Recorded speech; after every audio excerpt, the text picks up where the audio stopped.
ঘটনা আজকে পড়ে শোনাবো এবং আপনারা আশা করছি ভালো আছেন, ভালোর দলে আছেন। কোনো কথা না বাড়িয়ে ছোট্ট একটা ঘটনায় যাব।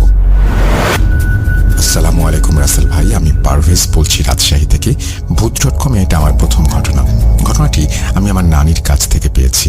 তো বেশি কথা না বলে শুরু করছি ঘটনা। ঘটনাটি ঘটে আজ থেকে 30 বছর আগে। ঘটনাটা যার সাথে ঘটে তার নাম মজের।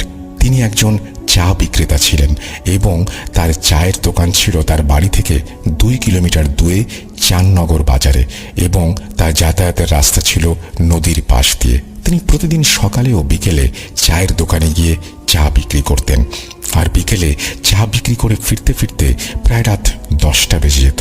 এখন হয়তো 10টা তেমন রাত না, কিন্তু সেই সময় এটাই অনেক রাত। সেই সময় এলাকায় বিদ্যুৎ না থাকায় সবাই হ্যারিকেন ব্যবহার করত এবং তিনিও প্রতিদিন হ্যারিকেন নিয়েই যাতায়াত করতেন। তো এভাবে সবকিছু স্বাভাবিকভাবেই চলছিল। প্রতিদিনের মতো হ্যারিকেন হাতে নিয়ে বাড়ি ফিরছিলেন সেই নদীর পাড়ের রাস্তা দিয়ে।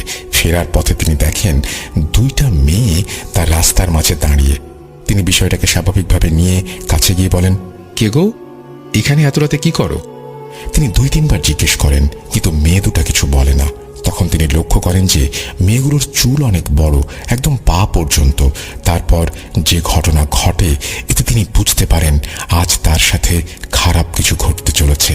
তিনি দেখেন যে মেয়েগুলো 2টা বিড়াল হয়ে তার পায়ের মাঝে ঢুকে যায়। তিনি বিড়াল দুটিকে লাথি দিয়ে বাড়িতে ছুটতে থাকেন। এভাবে কিছু দূর এগোন তিনি, কিন্তু তারপরেই ঘটল আর এক ঘটনা। সামনে এবার একটা বিড়াল আসলো তার বদলে একটা ষাঁড় আর একটা ঘোড়া। তিনি বুঝতে পারছিলেন না কি করবেন, কেনই বা এরকম হলো। তিনি ভেবেছিলেন আজকে হয়তো তার জীবনের শেষ দিন। এরই মাঝে ঘোড়াটি এক ভয়ানক চিৎকার দেয়। তার ভাষ্যমতে ঘোড়ার চিৎকার এমন ছিল যে মনে হচ্ছে মাটি ফেটে যাচ্ছে। এই চিৎকার শুনে তিনি আর নিজেকে ধরে রাখতে পারেননি। তিনিও বিকট চিৎকার দিয়ে জ্ঞান হারান। তার চিৎকার শুনে এক বাড়ি থেকে কয়েকজন মানুষ এসে তাকে উদ্ধার করে এবং জ্ঞান ফিরলে তিনি তার সাথে ঘটে যাওয়া ঘটনা খুলে বলেন। যেহেতু তিনি এলাকায় পরিচিত ছিলেন, কিছু মানুষ তাকে বাসায় পৌঁছে দেওয়ার ব্যবস্থা করে। পরদিন সকাল থেকে তিনি প্রচণ্ড অসুস্থ হয়ে পড়েন। পরে প্রায় 2 মাস কবিরাজি চিকিৎসা নেওয়ার পর সুস্থ হন। তবে তিনি বর্তমানে বেঁচে নেই। স্বাভাবিকভাবেই তিনি মৃত্যুবরণ করেন।